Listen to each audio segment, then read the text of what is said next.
ಶುಭೋದಯ ಸ್ನೇಹಿತರೆ, ತಮ್ಮೆಲ್ಲರಿಗೂ ನನ್ನ ಹೃದಯಪೂರ್ವಕ ಸವಿನಯ ನಮಸ್ಕಾರಗಳು. ಬಹಳ ಅರ್ಥವತ್ತಾದ ಒಂದು ಕಗ್ಗ ಇವತ್ತಿನ ಸಂಚಿಕೆಗೆ ಪೀಠಿಕೆ. ಹೊಸ ಚಿಗುರು ಹಳೆಬೇರು ಕೂಡಿರಲು ಮರಸೊಬಗು, ಹೊಸ ಯುಕ್ತಿ ಹಳೆತತ್ವ ದೊಡಗೂಡೆ ಧರ್ಮ. ಋಷಿವಾಕ್ಯದೊಡನೆ ವಿಜ್ಞಾನ ಕಲೆ ಮೇಳವೆಸೆ, ಜಸವು ಜನ ಜೀವನಕ್ಕೆ ಮಂಕುತಿಮ್ಮ. ನಮಗೆ ಹೊಸ ತಂತ್ರಜ್ಞಾನವೂ ಬೇಕು, ಹಳೆ ತತ್ವಗಳೂ ಬೇಕು. ಹೊಸ ನೀತಿಗಳೂ ಬೇಕು, ಹಳೆ ಶಾಸ್ತ್ರಗಳೂ ಬೇಕು. ಹೊಸ ಚಿಗುರು ಬರುವುದೇ ಬೇರು ಫಲವತ್ತಿದ್ದಾಗ. ಒಂದು ಕಟ್ಟಡವನ್ನು ಎಷ್ಟು ಎತ್ತರಕ್ಕೆ ನಾವು ಕಟ್ಟಬೇಕು ಅಂತ ನಕಾಸೆ ಹಾಕ್ತೀವೋ, ಅಷ್ಟೇ ಭದ್ರ ಬುನಾದಿ ಇರಬೇಕು ಅಂತ ಪೂರ್ವ ಸಿದ್ಧತೆಯೂ ಮಾಡ್ಕೋತೀವಿ. ಈ ಸಿದ್ಧಾಂತ ವ್ಯವಹಾರಕ್ಕೆ, ಉದ್ಯಮಕ್ಕೆ, ವಾಣಿಜ್ಯಕ್ಕೂ ಅನ್ವಯ ಆಗತ್ತೆ ಅಲ್ವಾ? ಎಷ್ಟೇ ವರ್ಷದ ಕಂಪನಿಯಾದರೂ ಅದು ಇವತ್ತಿಗೂ ನಡೀತಾ ಇದೆ ಎನ್ನುವುದರ ಅರ್ಥ ಅವರು ಪೀಳಿಗೆಯಿಂದ ಪೀಳಿಗೆಗೆ ಸಮುದಾಯ, ಸಮಾಜ ಬದಲಾದಂತೆ ಅವರು ಬದಲಾಗಿದ್ದಾರೆ ಅಂತ ಅರ್ಥ. ನಮ್ಮೊಟ್ಟಿಗೆ ಅವರೂ ಬೆಳೆದು ಬರ್ತಾರೆ. ಎಲ್ಲರೂ ಕಾಲ ಬದಲಾಯಿತು ಅಂತಾರೆ. ಆದರೆ ನಾನು ಕೇಳ್ತೀನಿ, ಕಾಲ ಎಲ್ರಿ ಸ್ವಾಮಿ ಬದಲಾಗತ್ತೆ? ಜನ ಬದಲಾಗೋದು. ನಾವು ನಮ್ಮ ಆಸೆ ಆಕಾಂಕ್ಷೆಗಳು, ನಮ್ಮ ಬೇಡಿಕೆಗಳು, ನಮ್ಮ ವಿಚಾರಗಳು, ನಮ್ಮ ಅನಿಸಿಕೆ ಅಭಿಪ್ರಾಯಗಳು, ನಮ್ಮ ನಿರೀಕ್ಷೆಗಳು ಇವು ಬದಲಾಗೋದು. ಬದಲಾಗ್ತಾ ಆಗ್ತಾ ಹೊಂದ್ಕೋತೀವಿ, ಅಳವಡಿಸ್ಕೊಂಡು ಹೋಗ್ತೀವಿ.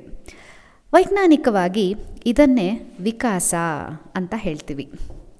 ವಿಕಾಸ ವೈಯಕ್ತಿಕ ಬದುಕಿಗೂ ಬೇಕು, ಸಮುದಾಯಕ್ಕೂ ಬೇಕು, ಸಮಾಜಕ್ಕೂ ಬೇಕು, ದೇಶಕ್ಕೂ ಬೇಕು, ಜಗತ್ತಿಗೂ ಬೇಕು. ಇದೆಲ್ಲದರ ಒಂದು ಅಂಶವೇ ವಾಣಿಜ್ಯೋದ್ಯಮ, ಬಿಸ್ನೆಸ್ ಆ್ಯಂಡ್ ಕಾಮರ್ಸ್.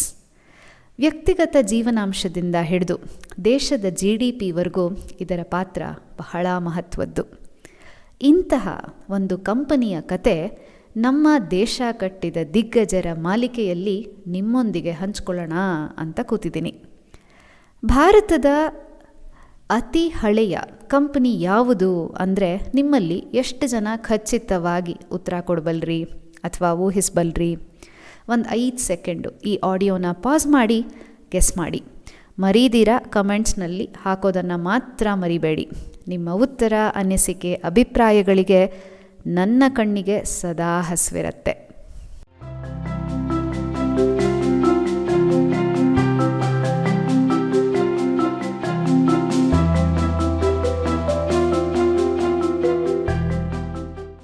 ನೀವು ಅಂದುಕೊಂಡ ಉತ್ತರ ಹಾಗೂ ನಾನು ಇಲ್ಲಿ ಹೇಳುವ ಕಂಪ್ನಿ ಒಂದೇ ಆಗಿದ್ದರೆ ಇಲ್ಲಿಂದಲೇ ಒಂದು ಭೇಷ್ ಎನ್ನುವ ಪ್ರಶಂಸೆ ನಿಮಗೆ. ಅದರಲ್ಲೇನಿದೆ, ನಾನು ತುಂಬ ಸ್ಮಾರ್ಟ್ ಕಣ್ರಿ, ನೀವು ಹಾಕಿರುವ ಆಡಿಯೋನ ಟೈಟಲ್ ನೋಡಿ ಆಗಲೇ ಉತ್ತರ ಕೊಟ್ಟೆ ಅಂದರೆ ಖಂಡಿತವಾಗಿಯೂ ತೀಕ್ಷ್ಣ ಬುದ್ಧಿಯವರೇ ನೀವು. ಈ ಶ್ಲಾಘನೆಯೊಂದಿಗೆ ಬನ್ನಿ, ಇವತ್ತಿನ ಸ್ಫೂರ್ತಿಯುತ ಭಾರತದ ಅತಿ ಹಳೆಯ ವಾಣಿಜ್ಯೋದ್ಯಮದ ಕತೆ ನಿಮಗಾಗಿ. ಅದಕ್ಕಿಂತ ಮುಂಚೆ ಸಬ್ಸ್ಕ್ರೈಬ್ ಇನ್ನೂ ಮಾಡಿಲ್ಲ ಅಂದರೆ ದಯವಿಟ್ಟು ಚಾನೆಲ್ಗೆ ಸಬ್ಸ್ಕ್ರೈಬ್ ಮಾಡಿ. ನಿಮ್ಮ ಪ್ರಶಂಸೆ ನನಗೂ ಬೇಕು ಅಲ್ವಾ? ಅದೇ ನನಗೆ ಸ್ಫೂರ್ತಿ. ಆ ಸ್ಫೂರ್ತಿಯೊಂದಿಗೆ ಇವತ್ತಿನ ಕಥೆಯನ್ನು ನೀವು ಕೇಳಿ.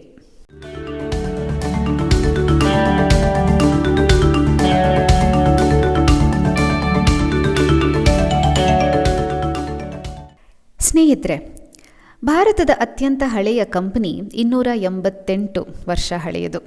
ಅರ್ಥಾತ್ 1736ರಲ್ಲಿ ಪ್ರಾರಂಭವಾದ ಈ ಕಂಪನಿ ಇವತ್ತಿಗೂ ಭಾರತದ ಆರ್ಥಿಕ ಅಭಿವೃದ್ಧಿಗೆ, ಜನಸಾಮಾನ್ಯರಿಗೆ ತನ್ನದೇ ಆದ ಕೊಡುಗೆಯನ್ನು ಕೊಡ್ತಾ ಬಂದಿದೆ. ಅದೇ ದ ವಾಡಿಯಾ ಗ್ರೂಪ್. ಬಹುಶಃ ನಿಮಗೆ ಅನ್ನಿಸಬಹುದು, ಯಾವುದಪ್ಪ ಇದು, ಕೇಳೇ ಇಲ್ವಲ್ಲ ಅಂತ. ವಾಡಿಯಾ ಗ್ರೂಪ್ ನಿಮಗೆ ತಿಳಿಯದ ಹೆಸರಿರಬಹುದು, ಆದರೆ ಅವರ ಕಂಪನಿಗಳಿವೆ ಅಲ್ವಾ, ಅದು ಬಹಳ ಜನಜನಿತ. ಬ್ರಿಟಾನಿಯಾ ಅನ್ನುವ ಹೆಸರನ್ನು ನೀವು ಕೇಳಿಲ್ಲ ಅಂದರೆ ನನಗೆ ಆಶ್ಚರ್ಯ ಆಗತ್ತೆ. ಮಾರಿ ಬಿಸ್ಕತ್ ಗೊತ್ತಿಲ್ವೇನ್ರಿ? Marie Gold, Good Day, 50-50, Bourbon, Little Hearts ಇದೆಲ್ಲದರ ರುಚಿ ನಾವೆಲ್ಲ ನೋಡಿದ್ದೀವಲ್ವಾ? ಅಷ್ಟೇ ಅಲ್ಲ, ಹಲವಾರು ಡೈರಿ ಉತ್ಪನ್ನಗಳು ಈ ಪಟ್ಟಿಯಲ್ಲಿ ಅಡಕವಾಗಿವೆ. ಬ್ರಿಟಾನಿಯಾ ಇಂಡಸ್ಟ್ರೀಸ್ ವಾಡಿಯಾ ಗ್ರೂಪ್ನವರ ಒಂದು ಪ್ರಖ್ಯಾತ ಕಂಪನಿ.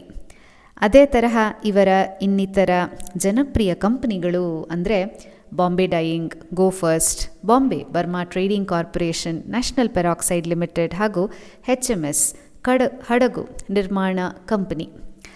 ಇವೆಲ್ಲವೂ ವಾಡಿಯಾ ಗ್ರೂಪ್ ಅವರ ಪ್ರಸಿದ್ಧ ಕಂಪನಿಗಳಾಗಿದ್ದು ಭಾರತೀಯ ಷೇರು ವಿನಿಮಯ ಕೇಂದ್ರದಲ್ಲಿ ಪಟ್ಟಿ ಮಾಡಲಾಗಿದೆ. ಅಂದರೆ all these companies are listed on Indian stock exchange. ಸುಮಾರು 28,000 ಕೋಟಿ ಆದಾಯ ಉತ್ಪನ್ನ ಮಾಡುವ ವಾಡಿಯಾ ಗ್ರೂಪ್ ಜನ್ಮ ತಾಳಿದ್ದು 1736ರಲ್ಲಿ ಬ್ರಿಟಿಷ್ ಈಸ್ಟ್ ಇಂಡಿಯಾ ಕಂಪನಿಯೊಂದಿಗೆ ಹಡಗು ನಿರ್ಮಿಸುವಲ್ಲಿ ಹಾಗೂ ಹಡಗು ಕಟ್ಟೆಗಳನ್ನು ನಿರ್ಮಾಣ ಮಾಡಲಿಕ್ಕೆ ಒಪ್ಪಂದ ಮಾಡಿಕೊಂಡ್ರು.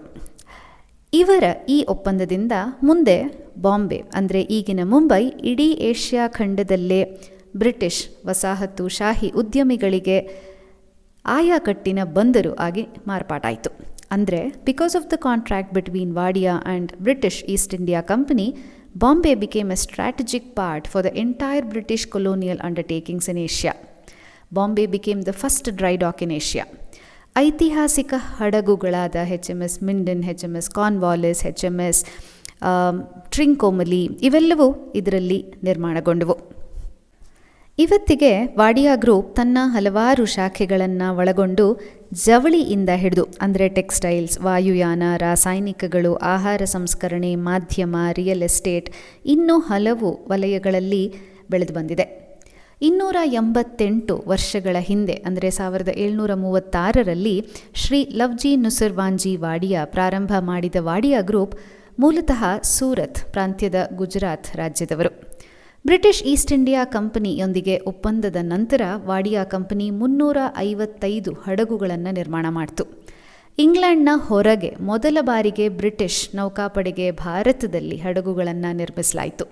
ಲವ್ಜಿ ನುಸರ್ವಾಂಜಿ ಅವರನ್ನು ಭಾರತದ ಹಡಗು ನಿರ್ಮಾಣ ಉದ್ಯಮದ ಪಿತಾಮಹ ಅಂತ ಹೇಳ್ತಾರೆ. ಇಂದಿಗೂ ಕೂಡ ಗುಜರಾತ್ನ ಸೂರತ್ ವಿಶ್ವದಲ್ಲೇ ಅತಿ ದೊಡ್ಡ ಬ್ರೇಕಪ್ ಬೀಚಿಂಗ್ ಪೋರ್ಟ್. ಅಂದರೆ ಹಡಗುಗಳ ಸಾವಿರಾರು ಭಾಗಗಳನ್ನು ಬಿಡಿಸಿ ಬೇರೆ ಬೇರೆ ಮಾಡಿ ಡಿಸ್ಅಸೆಂಬಲ್ ಮಾಡಲಾಗತ್ತೆ ಇಲ್ಲಿ. ಲವ್ಜಿ ನುಸರ್ವಾಂಜಿ ಅವರಿಗೆ 2 ಗಂಡು ಮಕ್ಕಳು, ಮಾನಿಕ್ ಜಿ ಹಾಗೂ ಬೊಮನ್ಜಿ.